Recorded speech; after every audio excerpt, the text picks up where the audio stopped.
Quizá ya te hayas sentido así, atrapado en un ciclo que no logras romper. Esfuerzas, intentas hacer las cosas de manera distinta, te prometes a ti mismo que esta será la última vez, pero cuando te das cuenta, estás de nuevo allí, en el mismo tipo de relación que te hiere, en el mismo trabajo que drena tu alma, tomando las mismas decisiones que te llevan al mismo lugar de frustración. Es como ser un actor en una obra que no escribiste, repitiendo las mismas frases, noche tras noche, sin entender el porqué. Conoces a alguien. La persona parece perfecta. La conexión es innegable. La conversación fluye, los sueños se alinean, y por primera vez en mucho tiempo te alaudas a sentir esperanza.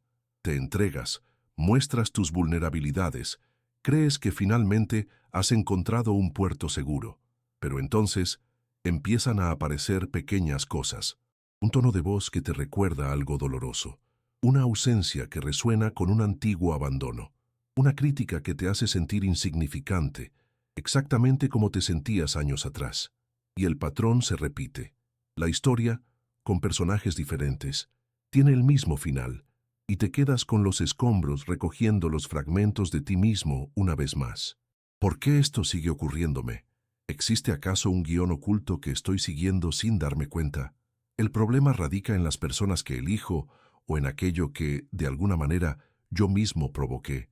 ¿Alguna vez has considerado que las decisiones más importantes de tu vida quizás no sean realmente tuyas, que una fuerza invisible, un eco del pasado, podría estar al mando, guiando tus decisiones, miedos y deseos más profundos?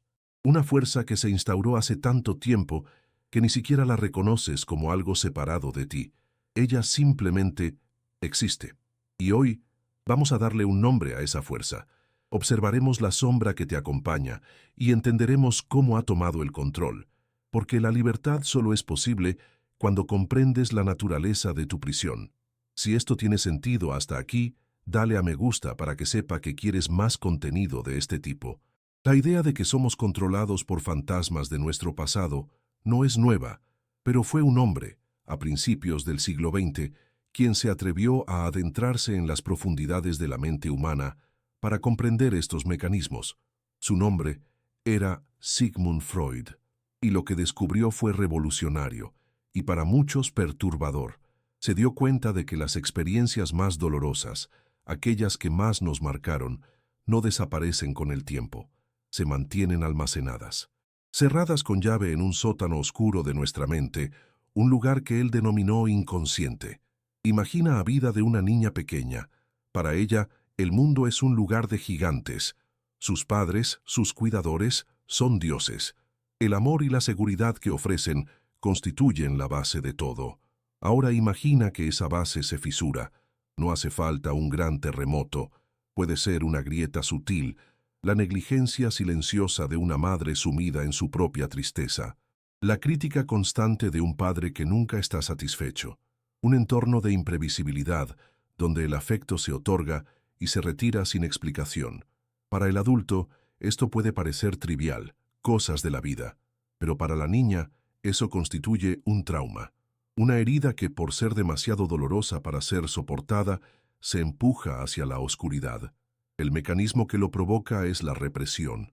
Es como tomar una caja llena de dolor, miedo y rabia, y esconderla en lo más profundo del armario, fingiendo que no existe.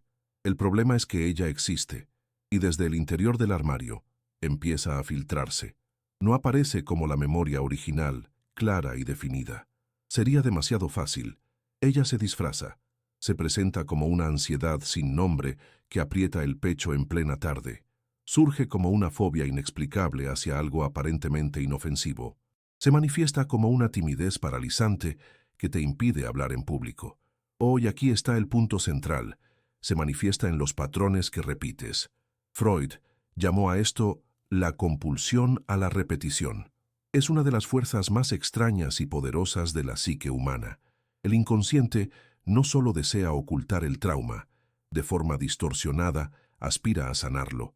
¿Y cómo intenta lograrlo? Reproduciendo el escenario original. Nos impulsa inconscientemente a situaciones y relaciones que reflejan el dolor original. La lógica que lo sustenta es trágica. Si puedo revivir esa situación, tal vez, esta vez, consiga un final distinto. Si me enamoro de alguien inaccesible, como era mi padre, quizás esta vez logre conquistar su amor. Si ingreso en un empleo con un jefe autoritario, como lo era mi madre, quizás esta vez consiga el reconocimiento que ella nunca me otorgó. Es un intento desesperado de nuestro niño interior por reescribir la historia, pero el guión ya está escrito, y al intentar arreglar el pasado, terminamos por repetirlo, reforzando la herida original. No eliges a la persona emocionalmente distante por mala suerte en el amor. La eliges porque su distancia te resulta familiar. Tu inconsciente la reconoce como una oportunidad para, por fin, ganar un viejo juego. Pero es un juego programado para la derrota, porque el poder de cambiar el resultado no reside en la otra persona, sino en la comprensión del propio juego. Considere la historia de uno de los pacientes de Freud, un joven inteligente y atormentado que fue conocido como el hombre de las ratas. Era perseguido por un miedo obsesivo a que algo terrible ocurriera a su padre y a la mujer que amaba. Específicamente, albergaba la horrenda fantasía de que un recipiente con ratas fuera atado a sus nalgas, de modo que los animales los devorasen desde dentro. Un pensamiento extraño que le provocaba una parálisis de culpa y angustia. ¿De dónde procedía una idea tan específica y torturante? Durante el análisis, Freud descubrió que la historia estaba conectada a varios hilos del pasado de aquel hombre. En su infancia, su padre había sido una figura de gran autoridad, pero también de conflicto. El joven sentía un amor profundo por él, pero también una rabia y un resentimiento ocultos. Además, la palabra ratas en alemán se vinculaba con deudas de juego del padre y con otras palabras relacionadas con el dinero y el matrimonio. La rata, aquel animal que roe y destruye desde dentro, era el símbolo perfecto de sus propios impulsos destructivos y contradictorios que no se atrevía a aceptar. Su obsesión por proteger al padre y a su amada era en realidad una defensa contra su propio deseo inconsciente de atacarlos, un deseo nacido del dolor y las rivalidades antiguas, encerradas en el sótano de su mente desde la infancia. No estaba loco. Era un prisionero de una historia que nunca había sido contada en voz alta. El trauma oculto no se manifiesta únicamente en miedos extraños. Se revela en la manera en que amas. Si en tu infancia el amor estaba condicionado al rendimiento, a obtener buenas notas, a ser un buen niño o una buena niña, es posible que hayas llegado a creer que debes probar constantemente tu valía para ser amado. Te conviertes en una persona que busca complacer a los demás, que se entrega en exceso, que antepone las necesidades ajenas a las propias, y te sientes agotado, resentido y, en última instancia, invisible. Porque el amor que recibes parece siempre condicional y nunca logras hacer lo suficiente para sentirte seguro en él. Eliges parejas que exigen esa misma performance, pues es la única dinámica amorosa que tu inconsciente conoce. La calma de un amor incondicional te resulta sospechosa, incómoda. El caos de la búsqueda de aprobación es tu normal. O tal vez tu herida sea el abandono. Un padre que se fue, una madre que estuvo presente físicamente, pero ausente emocionalmente. El mensaje que la infancia internaliza es: no soy lo suficientemente bueno para que se queden conmigo. En la adultez, esto se manifiesta de dos maneras principales.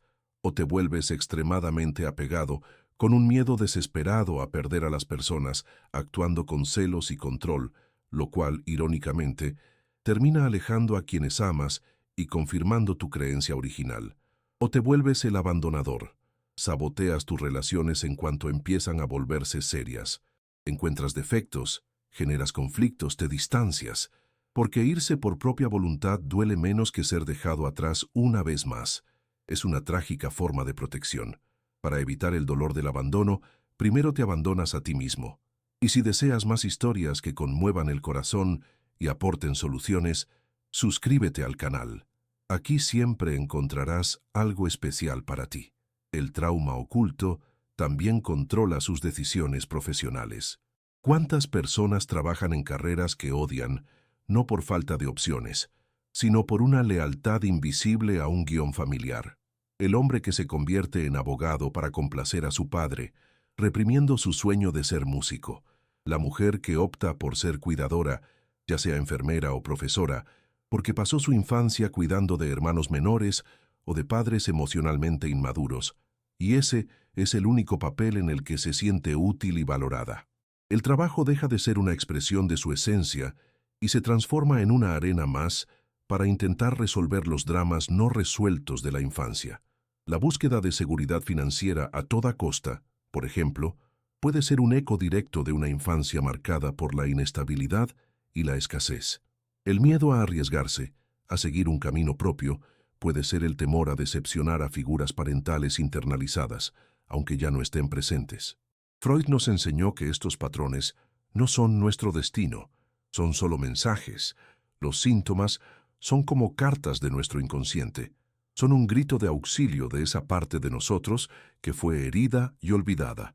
La ansiedad, la depresión, la compulsión, la fobia, las relaciones que fracasan, todo ello son flechas que apuntan hacia la herida original.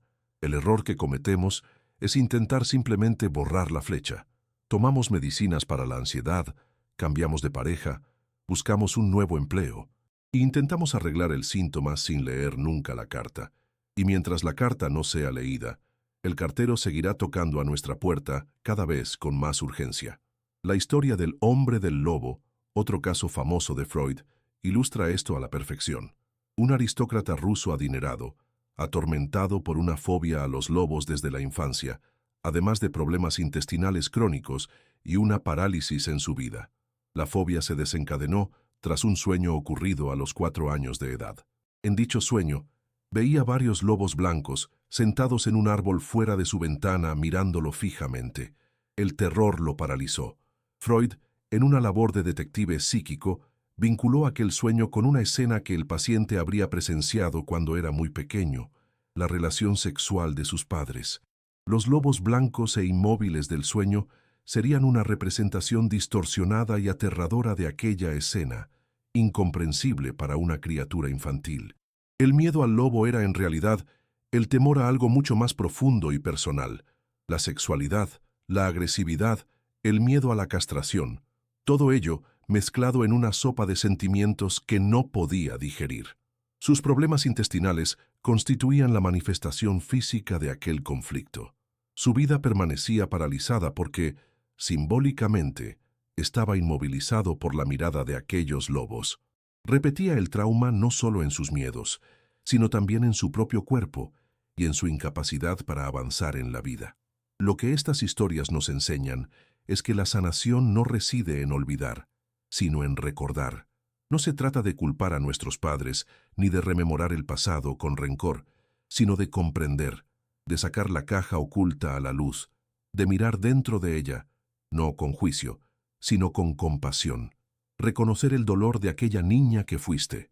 Entender que las estrategias que creó para sobrevivir, reprimir, agradar, abandonar, fueron las mejores que pudo idear en aquel momento. Fueron mecanismos de supervivencia. El problema es que estos mecanismos se han quedado obsoletos.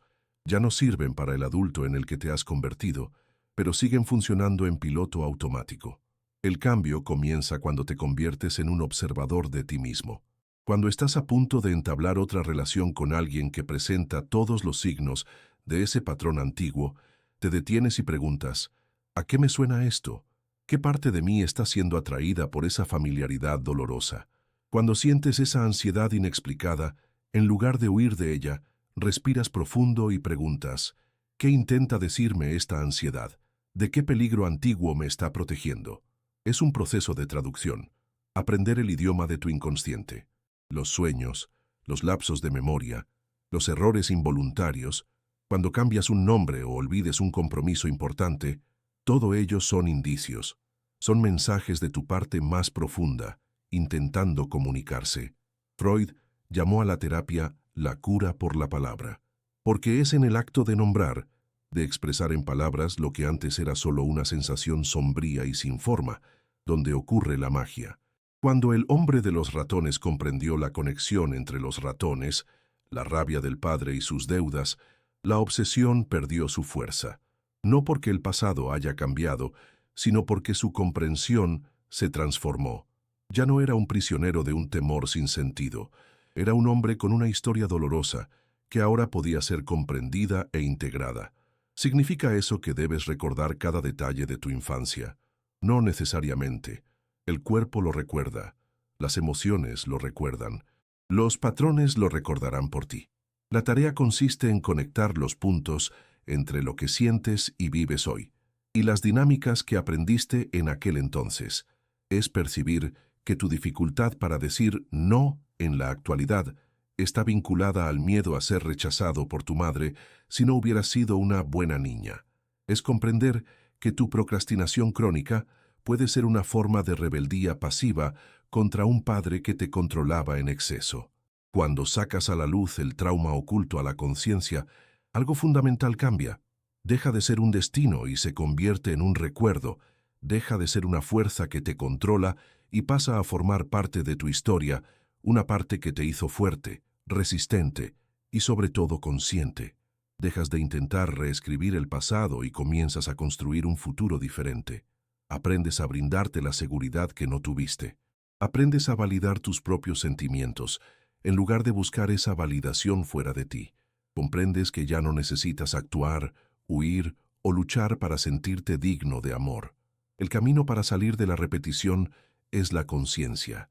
Es iluminar la oscura bodega de tu mente, no para expulsar a los fantasmas, sino para entablar una conversación con ellos, para comprender sus historias, para, finalmente, decirles que la guerra terminó y que pueden descansar. Porque el adulto que eres hoy cuenta con los recursos para cuidar a la infancia que fuiste ayer. Finalmente, puedes ofrecerle el final feliz que siempre buscaste, no en otra persona, sino en tu interior. Ahora te toca a ti. Escribe en los comentarios qué te emocionó más de esta historia. Quiero ver quién realmente entendió el mensaje de hoy. El camino del autoconocimiento es profundo y en ocasiones desafiante, pero es el único recorrido que te regresa a tu hogar, a tu verdadera esencia, libre de los guiones que no escribiste y listo para convertirte en el autor de tu propia vida. La libertad no es la ausencia de un pasado, sino la capacidad de ya no ser su esclavo. Es mirar las cadenas, comprender cómo fueron forjadas y con tus propias manos encontrar la llave para liberarte. Y si quieres seguir recibiendo contenidos que pueden transformar tu día, suscríbete ahora y activa la campanita. Lo que has oído hoy es solo el comienzo de un cambio. Este video de al lado puede responder a algo que quizás ni siquiera sabías que necesitabas entender. Haz clic ahora y descúbrelo.